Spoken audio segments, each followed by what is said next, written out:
मेरे सामने वो मर गई। मैंने बहुत करीब से देखा उनकी आखिरी मरने से पहले क्या बात हुई। अपनी बेटी की वजह से, मैं तो बिल्कुल कहूँगी अपनी औलाद की वजह से वो दुनिया से चली गई। मेरे सामने बातें कर रही थी आंटी, मेरे सामने उन्होंने खाना खाया और बस वो टाइम भी आ गया जब उनके आखिरी आखिरी घर का टाइम था, क्योंकि बेटी परेशान थी, वो तंग थी, वो हॉस्पिटल में भी तंग हो रही थी कि मैं अब इस माँ का क्या करूं। और फिर माँ ने खुद ही ठिकाना अपना मंजूर कर लिया कि मुझे किधर जाना है।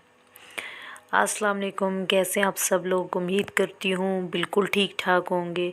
अल्लाह ताला आप लोगों को ज़हनी दिली सुकून दे। तो आपने बिल्कुल ठीक टाइटल पढ़ा। आज आंटी की बात करेंगे। उस दिन आपसे बात की थी पिछली वीडियो में। यही वीडियो लगाने का मकसद यही था। ये सामने आप देख रहे हैं, ये बंटी की तैयारी कर रहे हैं, उधर लेके जा रहे हैं एक्सरे करने के लिए। और बस टाइम आखिरी है आंटी का, क्योंकि अभी ये तैयारी से पहले, ये जो भी तैयारी कर रहे हैं इससे पहले बेटी ने बहुत कुछ सुना दिया है। वो बेटी, वो जो सामने खड़ी हुई है ना, वो बेटी, उसने बहुत कुछ सुना दिया है। ऐसी ऐसी बातें सुनाई है ना कि मैं कहती हूँ कि वाकई एक माँ बाप 10-12 बच्चों को भी पाल लेता है, लेकिन 10-12 बच्चे मिल के एक माँ बाप को नहीं पाल सकते, क्योंकि जब बुढ़ापे पे आ जाते हैं तो वो बच्चे ही बन जाते हैं। हम नहीं पाल सकते, हम उनका वॉशरूम साफ़ नहीं कर सकते। ये आंटी जो है, ये बूढ़ी थी, ठीक है। वो देखा उस बेटी को, वो किसी स्कूल में मेरे ख्याल में पढ़ाती हैं या कोई जॉब करती हैं। वो उसको उंगली पकड़ के इस माँ ने इस काबिल बनाया, इस काबिल बनाया कि वो आज अपने पाँव पे खड़ी है, किसी काबिल बनी हुई है।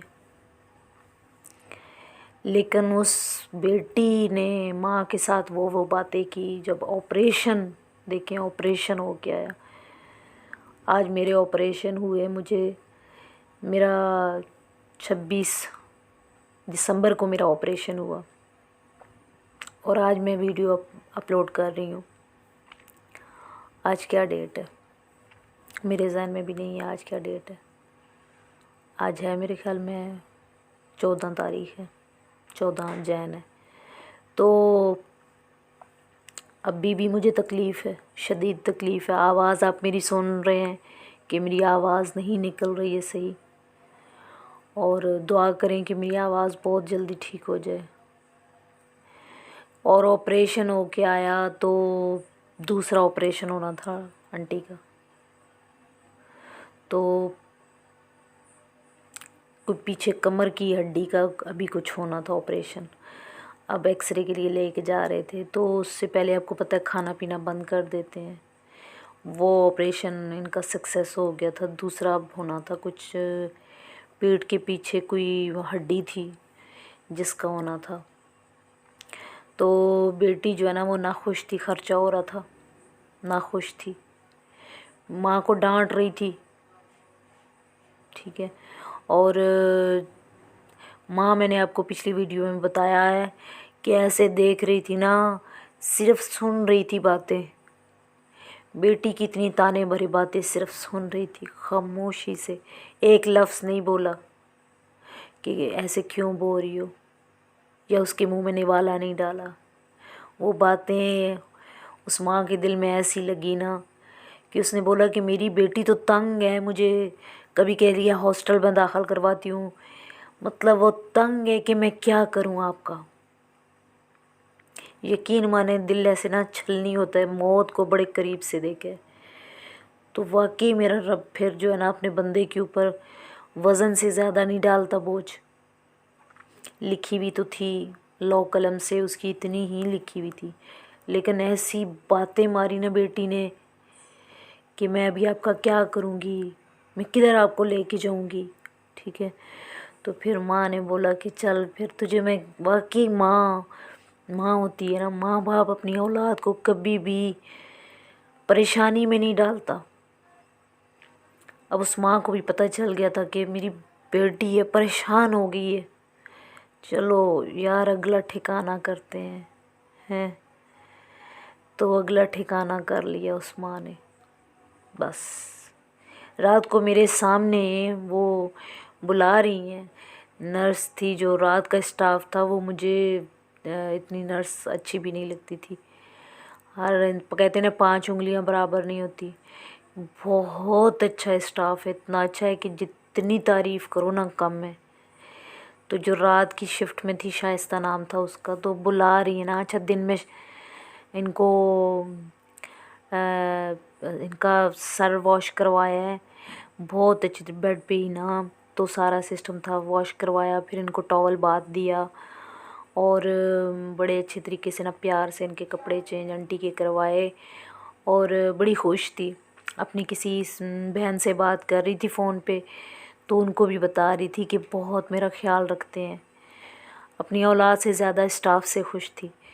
तो जब रात को बुलाया ना, तो कह रही थी कि मेरा मोशन निकल रहा है। तो नर्स कहती है नहीं निकल रहा, तो कह रही है नहीं मेरी पैंट ख़राब हो रही है। तो नर्स ने बोला, फिर नर्स आई ना, तो कहती है कि कुछ नहीं होता, आप कर लें। तो कहती है नहीं मेरी पैंट ख़राब हो जाएगी। देखें इंसान है ना, कितना भी बेबस हो फिर भी उसको अपनी गंदगी से घिन आती है कि ये ना हो कि मेरी गंदगी से कोई दूसरा भी घिन खाए। तो कहती है कि मेरी पैंट ख़राब हो जाएगी। तो कहती है कुछ नहीं होता, आप कर लें, करना है तो नर्स फिर दूसरी बेड के पास चली गई, वो बीपी चेक कर रही थी। रात का तकरीबन 4 बजे का टाइम था। तो सुबह उनका ऑपरेट होना था। अच्छा खाना पीना रात को उन्होंने नहीं खाया। मैंने आपको पिछली वीडियो में बताया कि खाना नहीं खाया। बहुत अच्छा खाना था, बहुत ज़्यादा अच्छा, लेकिन कहती है मेरा दिल नहीं है ना। तो एक दफ़ा भी बेटी ने इसरार नहीं किया, भाई आपने इतना ज़्यादा टाइम 12 घंटे आपने भूखे रहना है कि उसके बाद ऑपरेशन होना है, तो आप कुछ खा लें। तो कहती है बस सही है ना, नहीं खाना तो नहीं खाएं, एक तरफ रख दें, नहीं है दिल तो छोड़ें। तो एक तरफ कर दिया उन्होंने। तो चलो उनका दिल नहीं है तो आप तो बोलो प्यार से कि चले आपका भी दिल नहीं है तो मैं आपको खिलाती हूँ, थोड़ा सा खा लें, फिर इतना टाइम आपने नहीं खाना। तो खैर उसने बोला एक तरफ रख दे, नहीं खाना तो छोड़ देना, नहीं खाना तो बुलाया नर्स को। तो भी मेरी पैंट ख़राब हो रही है, उसने बोला नहीं। फिर चली गई वो नर्स, 2-3 दफ़ा बुलाया। फिर वो आंटी ने आवाज़ दी, आपा बुलाती थी नर्स को, कहती है आपा आपा आपा। तो नर्स ने ना बोला, फिर यही बोलेगी, नर्स नहीं आई। तो क्योंकि मेरा उसी दिन ऑपरेशन हुआ था 9 बजे, मैं ऑपरेशन थिएटर से मुझे लाया गया था वापस। तो रात को 4 बजे का टाइम था, तो मेरी आवाज़ तो बिल्कुल नहीं निकल रही थी। तो मेरे हस्बैंड पास ही थे, लेकिन आँख लग गई थी उनकी। तो कहती है मेरी सांस बहुत तेज़ चल रही है, जल्दी आए, मेरी सांस बहुत तेज़ चल रही है। तो क्या उसने अनसुनी कर दी। अब मैं कहूँ मैं क्या करूँ। खैर कहती है जल्दी आए। खैर फिर नर्स बहुत जल्दी आई और स्टाफ को बुलाया। बस वही आखिरी टाइम था उनका, वही आखिरी टाइम था। आंटी की जो है ना सांस उखड़ी और बस बुलावा आ गया। बेटी की बातें ऐसी दिल को लग गई उनकी, ऐसी दिल को लग गई कि मेरी बेटी तो तंग आ गई है मेरे से, अभी मैं अपना आखिरी ठिकाना कर लूँ। तो बस जो है ना आंटी ने बस पक्का वादा कर लिया कि भी वापस मैंने इस दुनिया में नहीं रहना, अब अपने हकीकी घर जाऊँ जहाँ अल्लाह नहीं बोलेगा कि चल अब बोझ बन गई कि तू जा वापस। तो बस वही आखिरी टाइम था आंटी का। फिर आपको पता है प्रोसीजर का, तो फिर घर वालों को इतला दी। फिर जब घर इतला दी तो बेटी आ गई जी रोती धोती। फिर बाद में उन आंसुओं का क्या फ़ायदा, मेरे से बोलने नहीं होता था ना। नहीं तो मैंने कहा, मेरा दिल किया कि मैं उठ को इसको बोलूँ कि अभी तेरे रोने का क्या फ़ायदा है। तो बस इसी के साथ इजाज़त चाहती हूँ। अल्लाह हाफिज़।